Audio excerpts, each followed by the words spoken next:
E aí, gente, tudo bom? Primeiramente, deixa eu explicar porque eu tô toda maquiada assim. É porque eu tô aproveitando pra gravar vários vídeos de uma vez. Como vocês sabem, eu tô meio sem tempo, tô menos frequente aqui no YouTube. Mas ao mesmo tempo, eu tinha que gravar esse vídeo hoje, porque é um conteúdo que vocês me pedem há muito, muito tempo. Enfim, né, gente? O momento é agora, então vai maquiada assim mesmo. A gente escuta muito sobre como é endogenicidade, um cosmético me deu acne, será que deu mesmo? Por que que daria? Enfim, a gente vai abordar vários desses assuntos, a gente vai perpassar por todos esses assuntos sobre acne, como endogenicidade, se é possível um cosmético te dar acne. Mas antes eu queria pedir para você, por gentileza, curtir esse vídeo e se não for inscrito, seja muito bem-vindo. Aqui eu falo sobre skincare, maquiagem e lifestyle.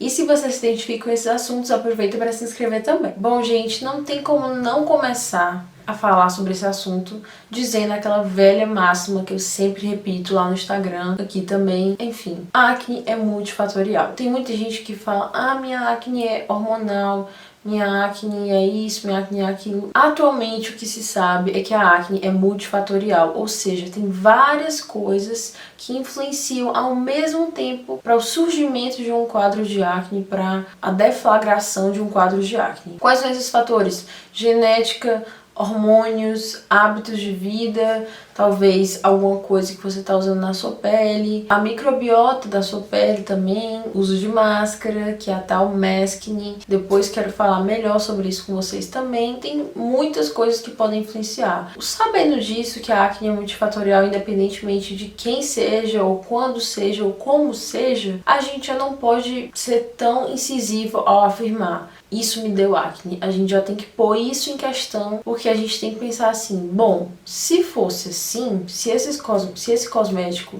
realmente desse acne, ele daria acne em todo mundo, certo? Mas o que é que pode acontecer? Que você já tem um background que te favorece a ter acne, que te predispõe a ter acne, e que às vezes tem um gatilho ou outro que você não vai saber dizer qual é, tá? Muitas vezes a gente não sabe qual é o gatilho de um quadro de acne, mas que pode eventualmente ser sim um cosmético. E de onde foi que surgiu essa ideia de que cosmético dá acne? A gente escuta muito, né? Até hoje, gente. Fulana de tal usa maquiagem, vai dar acne, vai dar espinha. Não. O que pode prejudicar a sua pele é não remover adequadamente essa maquiagem, tá bom?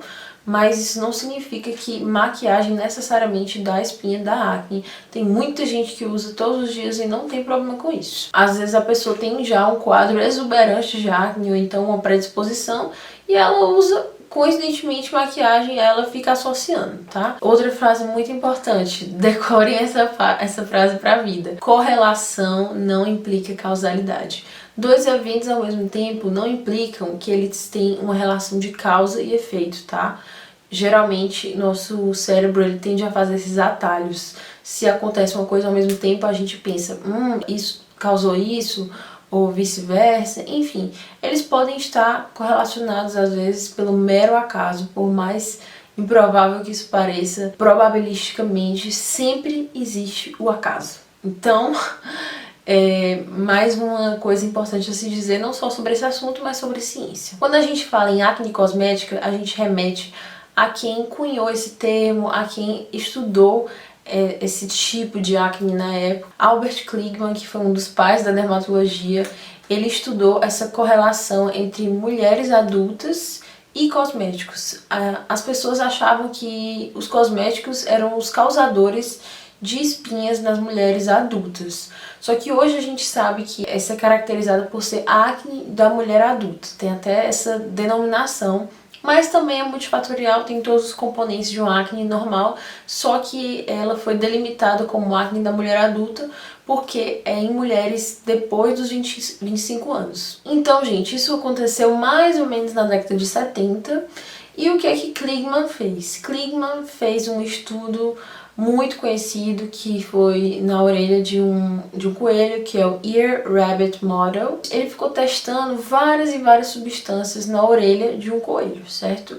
Daí, quem conhece um pouco mais de ciência sabe que a gente nunca pode extrapolar certos testes para tudo. Por exemplo, você não pode aplicar 2 miligramas de, deixa eu pensar aqui na substância, parabena, polêmico, numa orelha de um coelho e você querer ampliar esse resultado para toda uma população de coelhos ou toda uma população de humanos.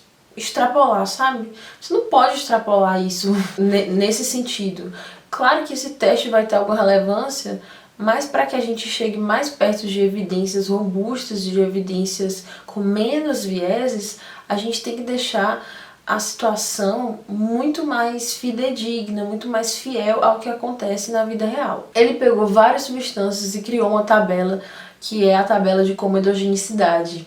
Se isso rings a bell pra vocês, né? Se isso lembra alguma coisa pra vocês, gente, aqueles sites que eu mesma confiava e eu mesma já divulguei no meu Instagram há muito tempo, por exemplo, CosDNA, que tem lá a substância aí do lado, assim, dizendo grau de comedogenicidade. Gente, aquilo dali está super defasado. Essa tabela é muito antiga. E não é só porque é antiga, é porque ela é antiga e não se aplica ao que a gente sabe hoje, tá? Por que que não se aplica? Por causa dessas questões que eu expliquei. A gente tá levando em consideração que num cosmético às vezes tem, sei lá, 0,02 miligramas de uma substância e ele aplicou 2 miligramas, sabe, gente? Às vezes é um aumento, assim, surreal de 1000%, não tem nem comparação. E também tem outro fator muito, muito, muito importante. Vocês já pararam pra pensar que tem áreas do corpo que não dão espinhas ou que dão muito menos espinhas? Então, se você fizer um teste numa área que não dá espinha, provavelmente não vai dar. Se você fizer numa área que costumeiramente dá mais espinha, provavelmente vai dar.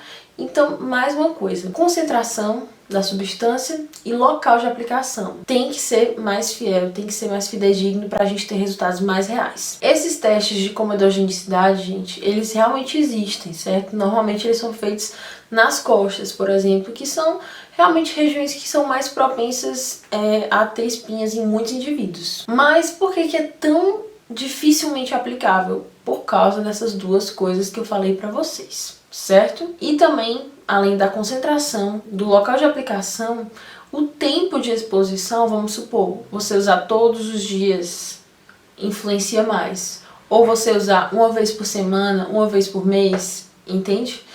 Então são muitas variáveis. Como sempre na ciência, a gente tem muitas variáveis a se levar em consideração e não dá realmente pra gente reproduzir esse teste.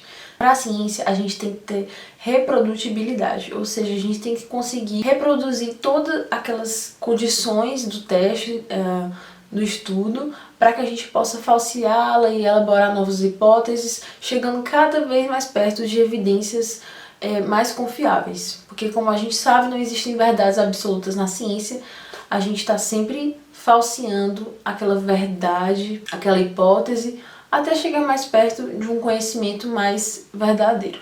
E outra coisa muito interessante, gente. Albert Kligman, que deu origem a esse nome, né, comedogenicidade, essa tabela que até hoje é usada. Mais tarde, gente, ele mesmo disse que não era aplicável essa escala, que petrolato, inclusive, não era comedogênico. Ele fez uma reavaliação. Eu vou até ler aqui o nome do estudo. É Petrolatum is not comedogenic in rabbit or humans. A critical reappraisal of the rabbit ear assay and the concept of acne cosmetica. Então, o próprio autor disse que não era verdade, só que muita gente ainda leva isso em consideração. Aí o que aconteceu? A indústria, não tô fazendo uma crítica dizendo que a indústria, terrorismo, tá? Tem muita gente que nos comentários dos meus vídeos confunde a minha avaliação, a minha análise com um terrorismo, gente. Calma aí, né? Eu tô aqui pra gente pensar juntos, pra gente refletir sobre as coisas, pra gente não ficar tão bitolado no que a gente vê, a gente abrir a mente. E assim, a indústria, ela se aproveita pra vender, porque o capitalismo é assim, não é nada de outro mundo. E aí eles se aproveitaram e usaram isso como um bônus, um trunfo, e colocam sempre não comedogênico, não comedogênico. Então essa ideia vende, essa ideia de não comedogênico vende, mesmo que não seja algo que dá pra dizer para todas as pessoas. Uma coisa interessante é que, por exemplo, eu vi um produto da Avene, o nome é Comedomage. Ele é feito para comedões. E parece que tem gente que tá tendo comedores que tá tendo espinhas com esse comedor médio. Por isso que não tem como dizer, não tem como fazer essa afirmação genérica, generalista. Basicamente a gente vai chegar na conclusão de que é um teste. É um teste que você vai fazer, você vai avaliar na sua pele e basicamente, gente, o skincare é todo assim. É erro, tentativa, avaliação, reavaliação, readaptação da rotina, ver o que funciona pra você, que pode ser o que não funciona pra mim. Um sensorial agrada mais a mim do que a ti. Eu não gosto de cheiro ruim, você não se incomoda com o cheiro ruim. E a beleza do skincare é essa, que é tão diverso e cada um tem o seu, não tem regra, não tem protocolo, diferente de medicina, diferente de medicamento, ciência. É algo mais livre, mais leve, só que as pessoas mesmo assim ainda tentam impor regras. Eu não sei porquê. Então, para concluir o nosso raciocínio, como você pode avaliar se você está tendo uma acne, uma espinha por causa daquele produto? O recomendado é você introduzir apenas um produto de cada vez na sua rotina, para que você possa avaliar se a sua pele reagiu mal àquele produto. Porque se você colocar vários produtos, você não vai saber qual foi o produto que te deu problema. E aí, como é que você pode fazer? Vamos supor, você suspeita que um produto te deu problema, você para de usar ele, avalia sua pele. Se sua pele tiver uma melhora das lesões, pode ser que seja ele. Mas, vocês não contavam com essa. Mas, gente, pode ser uma tremenda de uma coincidência, pode ser. Vou dar o exemplo do meu marido. O meu marido teve esse ano, nem lembro qual foi o mês, não lembro, mas foi muito marcante pra mim e pra ele, uma espinha enorme, gigantesca, que ele tomou praticamente aqui no nariz. Até hoje, gente, tem a marca, porque ele espremeu, né? Não apoiei isso, saibam que eu fui totalmente contra, mas ele não me ouviu, tá a marca até hoje lá, é escuro. Pode ser uma coincidência? Pode. Então o que você pode fazer para realmente saber se um produto deu espinha ou até mesmo se um produto fez efeito? Você pode aplicar esse conceito, que é como se fosse um mini estudo científico, um mini teste científico bem reduzido, né? Essa comparação é bem simplista. Mas você pode, numa metade do rosto, aplicar o produto e na outra metade fazer a rotina sem o produto. Como se fosse um teste controlado, né? O grupo controle e o grupo teste. Não é tão fidedigno também porque tem muitos outros fatores. É só uma tentativa de você se aproximar de uma resposta. Eu confesso pra vocês que esse ano só teve uma vez que eu achei que um cosmético me deu acne. Teve uma vez. E por que eu achei isso? Porque meu quadro de acne tá bem controlado, sabe, gente? Eu sei, eu tenho noção que minha pele é mista, com tendência a acne, mas meu quadro de acne tá bem controlado. Depois que eu tive bebê, parece que controlou de vez.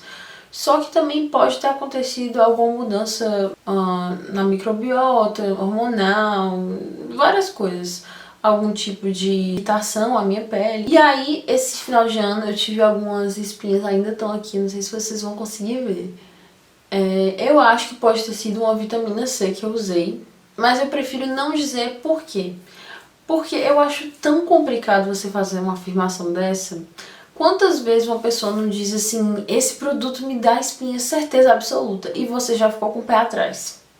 Né, gente? Então, como eu não tenho certeza, eu prefiro não afirmar. É uma afirmação muito séria para se fazer. Eu acredito que, como é uma vitamina C, eu usei ela por muito tempo e só no finalzinho que eu tive essas espinhas. Eu espero que vocês tenham gostado do vídeo. Eu tava com tanta saudade de fazer vídeo mais teórico para vocês. Quero voltar a fazer mais vídeos teóricos. Eu sei que vocês sentem falta. Eu também, gente. Eu quero voltar mais aqui pro YouTube, mas tá complicado. E como eu tinha já dito pra vocês, a tendência é ficar mais difícil por conta da minha rotina, da minha vida. Mas com fé em Deus a gente vai arrumar uma solução. Fiquem pertinho de mim lá no Instagram. Tenho um carinho muito grande por vocês que estão sempre comentando. Tem as carinhas que eu sempre vejo aqui e eu sinto falta de vocês quando vocês não comentam, acreditem. Deixem aqui embaixo se vocês tiverem alguma dúvida que eu possa responder. Pesquisem também, gente. Sempre estimulo vocês a pesquisarem. Nos outros vídeos tem muito disso. Eu estimulando vocês a pesquisarem. Pesquisem quem é Albert Kligman, pesquisem o Ear Rabbit Model, pesquisem aquela reappraisal que ele fez, pesquisem sobre acne cosmética, mas pesquisem tudo isso em fontes seguras. porque de nada adianta pesquisar em fontes que não são seguras. Na internet, de um modo geral, tem muita balela e nada a ver, sabe? Olhem os links aqui embaixo, os cupons. Um beijo e até o próximo vídeo.